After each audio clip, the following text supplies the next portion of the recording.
Hello and welcome to Twist List. Today we are looking at 10 incredible stories from before written history. Prehistory, the time before written records emerged, ended at different times in different places, but it dwarfs written history everywhere. For a historian, that's frustrating, since it means that most of the past is beyond typical research. However, prehistory doesn't have to be an entirely closed book. Thanks to careful study and analysis, historians and archaeologists have retrieved some truly amazing stories previously lost to us in the modern world. At number 10 we have The Last Stand of the Pharaoh. Around 3,600 years ago, a pharaoh handled his horse skillfully as he led his soldiers on an expedition far from home. He had spent most of his life on horseback, permanently altering the muscles of his femur and pelvis. This was a break with tradition. Horses had only recently been introduced to Egypt and were still uncommon in warfare along the Nile. But Pharaoh Sennacherib needed every advantage he could get.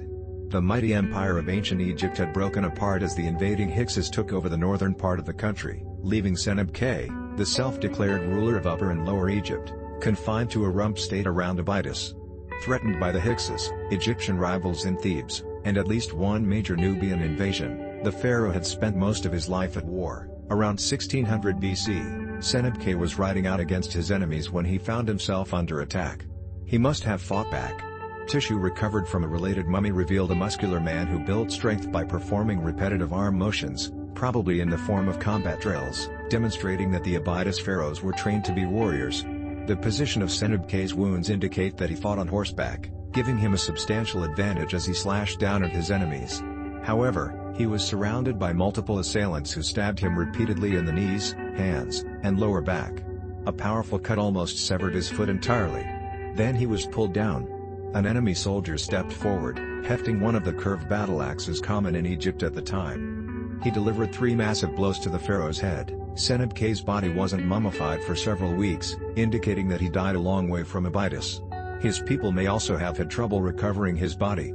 He was laid to rest in a painfully modest tomb, revealing the poverty of his dynasty. Even his sarcophagus had to be stolen from the tomb of an earlier ruler. In fact, Sennacherib's dynasty was so obscure that historians only learned of its existence in 2014, when his tomb was unearthed. The University of Pennsylvania's Joseph Wigner led the study of the pharaoh's skeleton, revealing the dramatic details of his death. The 9th spot on the list is occupied by a Druid's deadly game. In 1984, a worker cutting peat near Manchester Airport tried to pick up a lump of soil and realized he was holding a human foot. He had discovered Lindo Man, one of the most perfectly preserved bog bodies in British history. Thanks to extensive study, we now know a great deal about Lindo Man, including the dramatic details of his last day. Lindo Man died around 2,000 years ago, deep in Celtic Britain. He was young, 30 or younger, and handsome. His hands were perfectly manicured, and he was well nourished, suggesting that he was a man of wealth or power. He had no old scars or injuries, so he probably wasn't a fighter. Unlike Celtic warriors, who sported only mustaches, Lindo Man had a full beard of red hair. Historians think he was a Druid, a priest of the ancient Celts. On the day he died, Lindo Man and his fellow Druids played a game. A thin, flat barley cake was cooked over a griddle, with one end allowed to burn until it was black. The Druids then broke the cake into pieces and hid them inside a leather bag. They passed the bag around, each taking a piece and eating it. Lindo Man drew the burn one. It was still in his stomach 30 minutes later, when they sacrificed him. The use of a burned bannock to choose a sacrificial victim is referenced in Celtic lore, but Lindo Man's stomach contents were the first solid evidence for its historical use. Was Lindo Man dismayed when he drew the burned piece? If so, he didn't show it. Analysis of his facial muscles indicate that he went to his death with an expression of calm serenity, outwardly willing to die for the gods. He was naked except for a strip of fox fur around his left arm. To propitiate 3 gods at once, his fellow Druids subjected him to the so-called triple sacrifice. For Taranis, they smashed his skull in. For Essos, they strangled him with a cord and cut open his windpipe. And for Tuctates, they drowned him in the bog, where his body would be preserved for the next 2 millennia. Number 8 on our list is a dinosaur deathmatch. As it darted across the sand dunes, the velociraptor was hungry. The deserts of Mongolia were a harsh environment during the Upper, Late Cretaceous, with small herds of dinosaurs eking out an existence around gradually evaporating ponds refreshed by seasonal flooding. Seasonal clouds still hung in the air as the velociraptor navigated the now treacherously sodden landscape. It was small and bird-like, not much bigger than a turkey, with a vicious, curved claw on the second toe of each foot. Its feathers moved in the breeze. The velociraptor was heading into the territory of a protoceratops, a medium-sized herbivore with a ridged head, like a small triceratops without the horns. From other fossils, we know that protoceratops was a good source of food for Mongolian velociraptors. The small carnivores stole eggs, scavenged protoceratops corpses, and probably hunted them as well. Perhaps our velociraptor attacked the protoceratops, or perhaps the territorial protoceratops charged the raptor as it scavenged for eggs. Either way, they fought. It was a brutal battle. The protoceratops threw the raptor to the ground and caught the predator's right arm in its jaws, biting down hard enough to break it. Shrieking in pain, the raptor desperately seized the herbivore's head with its left arm. Bringing up its deadly toe claw, it slashed into the protoceratops's neck, probably severing an important blood vessel. There are competing theories as to what happened next. Most likely, a nearby sand dune, soaked through by the torrential rain, collapsed and buried the combatants as they struggled together. Such dune collapses were common after rains in the area, helping to make Mongolia one of the richest sites for fossil hunting. Another theory suggests that the raptor was unable to free itself from beneath the dead protoceratops and starved to death, with the pair being covered by a later dune collapse or sandstorm. Either way, the fossils of the two ancient enemies were uncovered in 1971, frozen in combat for 80 million years. At number 7 we have the earliest known Viking raid. In June 793, the Anglo-Saxon Chronicle reported that the ravages of heathen men miserably destroyed God's church on Lindisfarne. The Vikings had arrived in written history, with almost no written sources about the region. The history of Scandinavia before the Lindisfarne raid remains shrouded in mystery. A possible breakthrough came in 2008, when two Scandinavian ships were found at Salme, on the Estonian island of Uzel, each filled with dead bodies. Archaeologists believe that the ships belonged to a group of proto-Vikings, buried in Estonia after a fierce fight at some point between AD 700 and 750. Thanks to years of careful analysis, we can now go some way toward reconstructing their doomed voyage. The group buried at Salme were warriors, large for their time and bearing the scars of past battles. They were led by a small group of nobles bearing beautiful, decorated swords. The most elaborate sword was found next to a skeleton with an ivory game piece in its mouth. Perhaps the piece was a king. Perhaps the skeleton was, too. They brought at least two Scandinavian ships, probably from an area in modern Sweden. One was old, built sometime before 700, and heavily patched. It lacked sails but could be rowed between islands. The 7 bodies in the ship had few goods or decorations buried with them, suggesting a lower class. The second ship was newer and more technologically advanced, large enough to hold 33 bodies. It probably had sails. Similar ships would later allow the Vikings to spread terror across Europe. It's likely that the Salme group came to Estonia on a raid or to collect tribute, but things didn't go according to plan. Perhaps they were ambushed by rival Vikings, perhaps the Estonians fought back. There was a terrible slaughter. One man had his arm cut in half as he tried to ward off a massive blow. Another warrior had the top of his head chopped off. Arrowheads were inside the skeletons and even where the wood of the ships had rotted away, suggesting that the boats themselves had been attacked. Despite the ferocity of the assault, it's likely that members of the Scandinavian group survived. The boat burials were done quickly, probably of just a few hours, but the bodies were treated with great care. The warrior who lost an arm even had his severed limb placed next to him. The priceless swords were ceremonially bent, and valuable grave goods were left in the ships, so who exactly were the Salme bodies? We don't know, although later Norse sagas claim that the legendary King Ingvar was overwhelmed by a powerful force of Estonians while raiding there. However, Salme wasn't a heavily settled area at the time, leading archaeologists to question why anyone would bother raiding it. It has even been suggested that the raiding party might have encountered a rival group at sea, leading to a fierce ship-to-ship battle. Perhaps the raiders slipped away from their enemy and briefly landed on Uzel's isolated shore to bury their fallen comrades. Number 6 on the list is the Bronze Warrior's Last Fight. In 1989, a 4,000-year-old skeleton was unearthed near the village of Racton in Sussex. Swinging into action, British archaeologists promptly left it in storage for 23 years. Then, a chance comment led to an examination by Bronze Age metalwork expert Stuart Needham, who realized that the corpse had been buried with perhaps the oldest bronze object ever found in Britain, a magnificent dagger.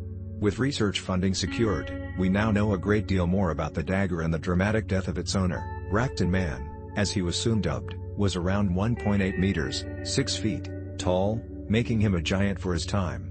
He also lived a long life for the period, reaching the ripe old age of 45. He was clearly a fighter. He had an old sword injury to one shoulder, and must have been a powerful figure to own a beautiful weapon like the dagger. A significant improvement over the copper weapons common in Britain at the time, it was sharpened to a deadly edge and would have gleamed in the sunlight one knew. Interestingly, analysis of Racton Man's teeth indicate that he wasn't raised near Racton but probably came from further west, toward the West Country or even Ireland. But he seems to have been buried with respect and care, suggesting that he wasn't a raider or a stranger to the area.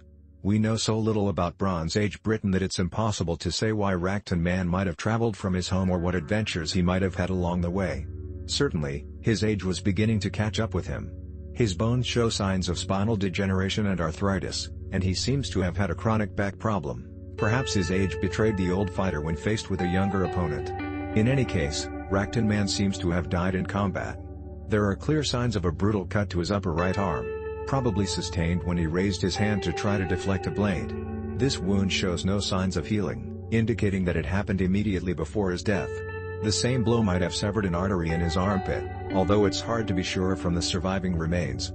He was buried shortly afterward, holding his precious dagger clasped in front of his face. The fifth spot on the list is occupied by the Cowboy Wash Massacre. In the 1150s, a small community of 65 to 120 people lived in a scattered settlement around Cowboy Wash, near the Ute Mountain in what is now Colorado. The settlement was only about 15 to 20 years old, and the style of pottery found there suggests that the inhabitants were immigrants from the Chuska Mountains. Since the settlement's pit houses were all built at roughly the same time, the Chuskans probably arrived as a group, perhaps seeking relief from drought and crop failure in their homeland.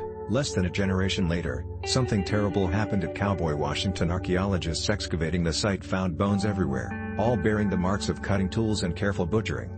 Many bones had been broken at the ends, as if to get at the marrow. Others had been carefully broken into pieces small enough to fit into cooking pots. Discoloration suggests that they were stewed. Other bones bore scorch marks consistent with body parts being roasted. Cracks and scorch marks on two skulls suggest that they were cooked on hot coals and then cracked open to get at the brains. Fossilized human feces found nearby tested positive for myoglobin, indicating cannibalism. Tests also detected an acidic protein found only in human brains. They did not detect any plant matter.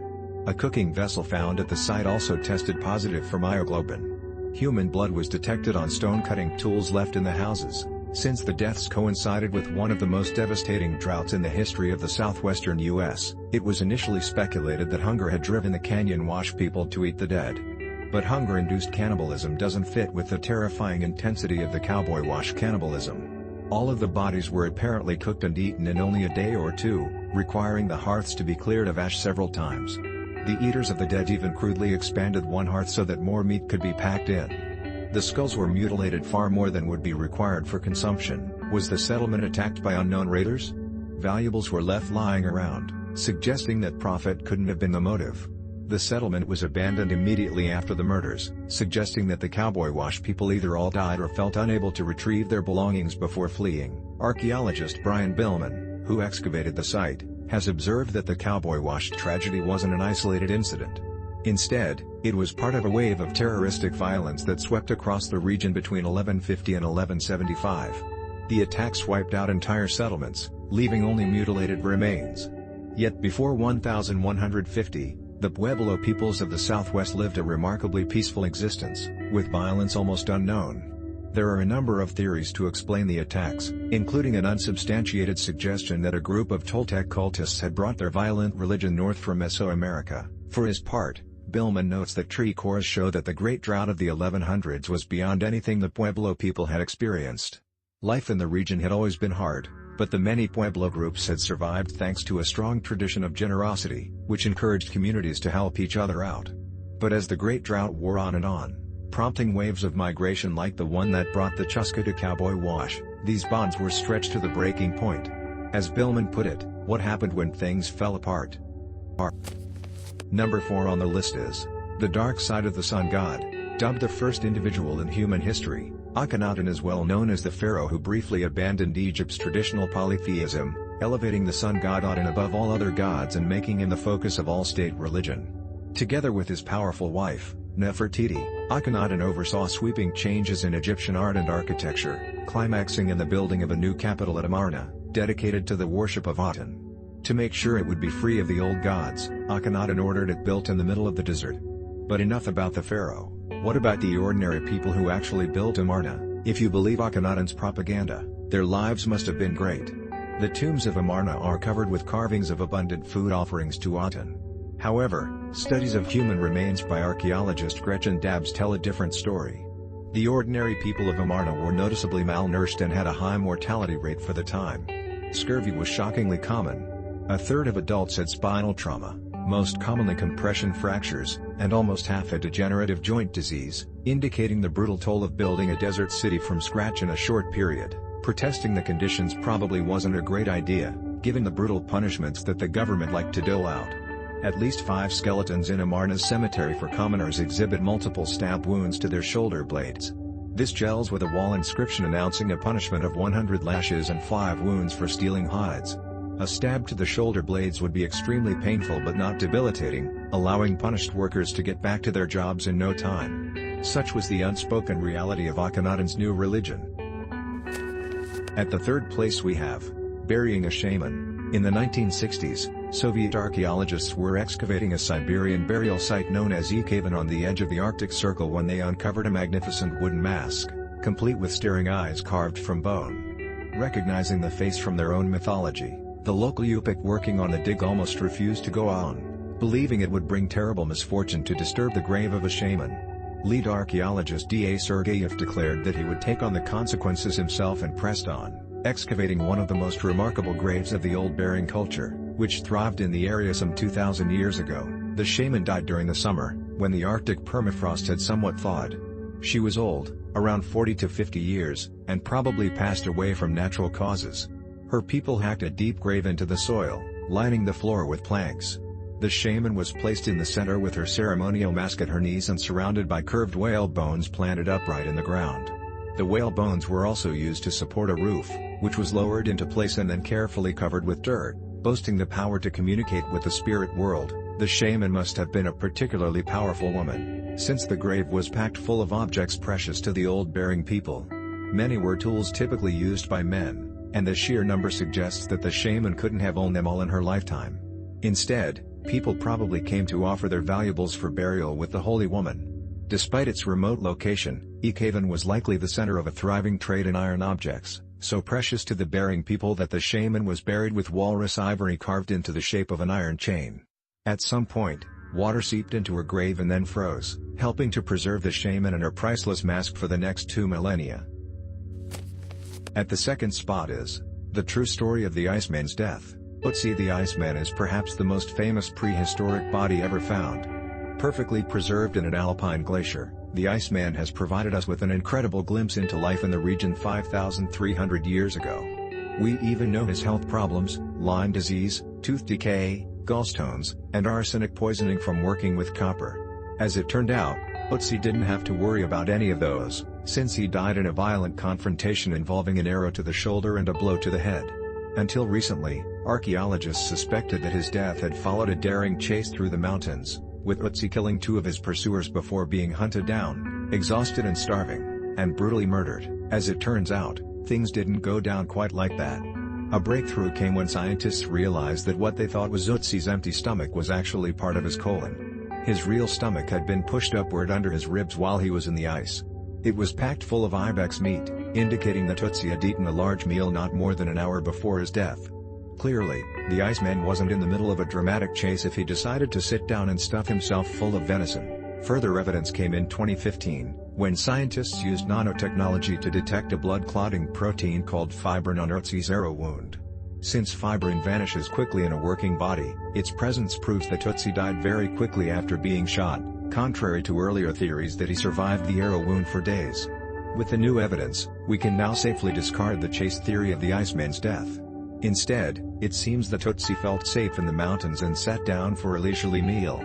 However, shortly afterward, he was ambushed and shot. He also suffered a head injury, possibly because he fell after being shot. It's not quite as dramatic as a deadly race against unknown pursuers, but at least we can now be reasonably sure of how the Iceman died. And finally, at number 1, a family takes a walk.